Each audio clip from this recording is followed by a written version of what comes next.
Angkatan bersenjata Rusia kembali menggila dengan rentetan serangan udara yang diluncurkan di posisi musuhnya.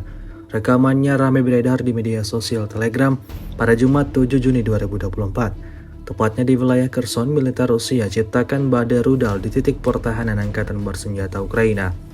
Menggunakan bom FHB dengan UMPC, pasukan Moskow tanpa ragu menghantam benteng dan titik kontrol UAV musuhnya, seperti yang terekam kamera udara berikut. Ledakan terjadi lebih dari 5 kali di titik yang berbeda-beda. Kepulan asap tebal yang membumbung tinggi menjadi bukti nyata Angkatan bersenjata Ukraina alami kerugian total.